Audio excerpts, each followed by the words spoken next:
राम राम जी सारे दर्शकों ने, मैं दीप सिंह, आप सबका स्वागत है हमारे यूट्यूब चैनल बोल गाबर बोल। नाम देसी भाई, काम देसी और अपनी बोली देसी। इस टाइम भाई बीजेपी दफ्तर में अरे हाँ, अरे आपने बेरा होगा भाई साथ में कौन बैठा है, कोई परिचय मोहताज नहीं है भाई। इनने भी भाई जींद का उपचुनाव बड़ी कसौती डाल जीता था, मैं समझे में नहीं आई थी लोगों के। तो भाई ये पूछा गया इसी के बात हो रही है, यार सारे नेता आने लग रहे हैं, बड़ौदा इसी हॉट सीट कुकर होगी है सारी, और कोई डिस्ट्रिक्ट है कौन क्या हरियाणा में जीती आड़े, सारी घोषणा भी आड़े होने लग रही है।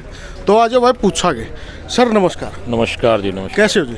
बढ़िया जी, बढ़िया सब। सर अब बड़ौदा में उपचुनाव है, एक उपचुनाव आपने जीता है और अब बड़ौदा में है, तो इसको कैसे पार्टी देख रही है?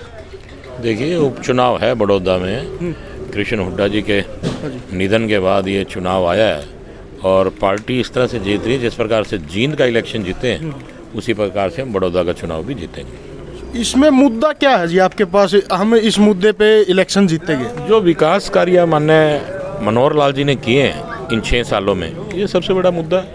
सर मैं अभी एक प्रोग्राम कवर कर रहा था, वहाँ पे आप विकास के नाम पे वोट मांग रहे हो, फिर जोड़ी क्यों फैला रहे हो लोगों के सामने? देखिए, ये जो झोली फैलाने वाली बात है जी, आप कहते हैं जिस आदमी को मांगना है, निवेदन करना है, अच्छा, उसे तो हाथ जोड़ के ही निवेदन करना चाहिए। ये तो मांगने की प्रक्रिया ही है। अच्छा। भगवान ने स्वयं हाथ जोड़ के मांगा है, फिर हम लोग तो इंसान हैं। सुनने में आया जैसे उचाना वाले यहाँ आ रहे हैं, वो बोल रहे हमसे गलती हो गई, आपसे गलती ना हो जाए, इसलिए आप देख कर उम्मीदवार का चुनाव करें। इसमें उचाना वालों की क्या गलती रहेगी जी? देखिए, ये तो वो लोग जाने हैं, और विपक्ष अपनी तरफ से कुछ लोगों को एक टोली बना के भेज देता है, जिसकी वजह, क्योंकि इलेक्शन है, हर तरह के स्टंट करने की कोशिश करता है और कांग्रेस हमेशा स्टंटों के सहारे ही अपने इलेक्शन को चलाती आई है। तो इस टाइम आप बड़ौदा में हो, आपने गांव के दौरे किए हैं, लोगों से कैसा रुझान मिल रहा है आपको? देखिए, मेरा मानना है कि हम चुनाव को करीबन 14,000 वोटों से जीतेंगे, ऐसा मेरा मानना है। और लोगों का जो विश्वास है, माननीय खट्टर साहब पे पूर्ण रूप से विश्वास है, उनके विकास की जो शैली है, उनके कार्य करने की जो शैली है, उससे लोग प्रभावित हैं। आप टक्कर किससे मान रहे हो इस टाइम अपनी? टक्कर तो कांग्रेस से ही है, और अभय सिंह जी का जो कैंडिडेट है मलिक, वो भी बराबर ही चल रहा है, तो अंत में जाते जाते त्रिकोणा होने की संभावना ही रहेगी। एक और बात है, जैसे अब आपका गठबंधन जेजेपी के साथ, और जेजेपी का अपना कैंडिडेट है ना ही कोई प्रचार कर रहा है, जैसे उप मुख्यमंत्री है, अभी तक तो मैदान में आए नहीं है, तो जेजेपी के वर्कर असमंजस में है, वो कहाँ पे जाए? वोट बीजेपी को डाले, कांग्रेस को डाले, इनेलो को डाले या एलएसपी को डाले? नहीं, ये इलेक्शन गठबंधन का इलेक्शन है और जेजेपी के कार्यकर्ता भी बढ़िया ढंग से लगे हुए हैं। और 31 तारीख को माननीय सीएम साहब और दुष्यंत जी दोनों लोग मिलकर संयुक्त गांव में जाने का काम करेंगे। इसी प्रकार से 29 तारीख को भी माननीय मुख्यमंत्री जी कुछ गांव का दौरा करेंगे। सर 1 साल पहले आपकी सरकार बनी थी, अब 6 साल हो गए सरकार बने।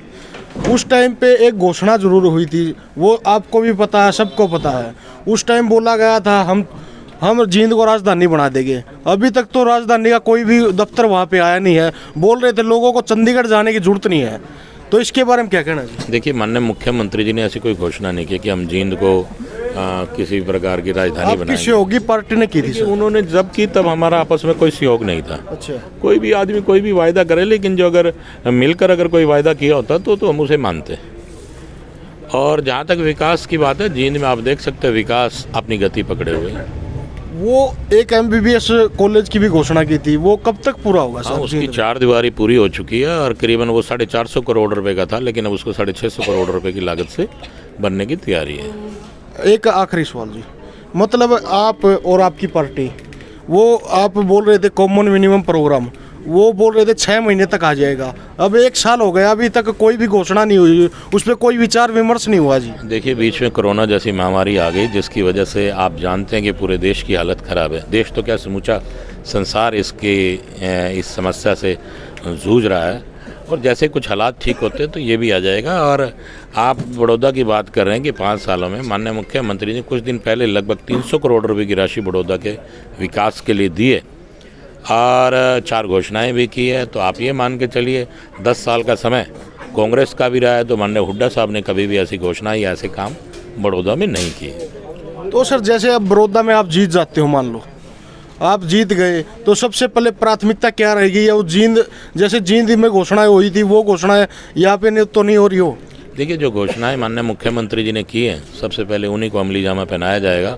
और जो रोज़मर्रा की ज़िंदगी की बातें हैं या कुछ और बड़ौदा के विकास की, सड़क या और कोई ऐसे विषय, तो ये तो रूटीन के वर्क हैं, ये रूटीन में होते रहेंगे। अच्छा, अब आपका कैंडिडेट मान लो मतलब आपके कैंडिडेट सबसे ऊपर है, और दूसरे नंबर पे आप किसको देख रहे हो? आपने दो और तीन पार्टी बताई है। देखिए, मैंने आपको पहले भी जिक्र किया, दूसरे नंबर पे कांग्रेस का नाम आ रहा है, लेकिन मैं तो जिन गांवों में गया हूँ सिर्फ अपने कैंडिडेट की बात करता हूँ। दूसरा कौन है या तीसरा कौन है इस बारे में हम सोचते नहीं हैं। हमें ये पता है कि हमारा पहलवान जीतेगा, बस इसके अलावा हम दूसरे तीसरे के बारे में कभी भी नहीं सोचते। दूसरे तीसरे के बारे में कौन लड़ाई करे फिर इस पे? कोई भी लड़े, मेरे 4 चुनाव रहे, हमने उन 4 चुनावों में भी कभी नहीं सोचा कि दूसरे नंबर पे कौन आएगा। सिर्फ एक ही टारगेट है कि हम लोगों को इलेक्शन जीतना। आप तो उपचुनाव के बेताज बादशाह रहे हो जी, आपने तो हिसाब है उपचुनाव लड़ने का। अब योगेश्वर को क्या आप मंत्र देके जाएंगे जिससे योगेश्वर दत्त जीत जाए उपचुनाव? देखिए, पूर्ण रूप से सारी पार्टियां लगी हुई हैं, चाहे वो कांग्रेस है, चाहे वो इनेलो है, चाहे वो भारतीय जनता पार्टी, हर आदमी अपने अपने दाव पेच खेल रहा है। और जो सुझाव है, हम लोग सुझाव दे भी रहे हैं, उन सुझावों को अमली जामा भी पहनाया जा रहा है और निश्चित तौर पे हम इस चुनाव को जीतेंगे। तो धन्यवाद सर। शुक्रिया, जय माता। तो ये थे जी करसन मिड्डा जी, जींद MLA। अब देखा है भाई 3 तारीख ने भाई ज़्यादा संख्या में जाओ, वोट दो भाई, चाहे किसी पार्टी दो, अपनी वोट का प्रयोग करो भाई। तो धन्यवाद भाई, नुए चैनल लाइक शेयर सब्सक्राइब कर दे रहो। धन्यवाद भाई।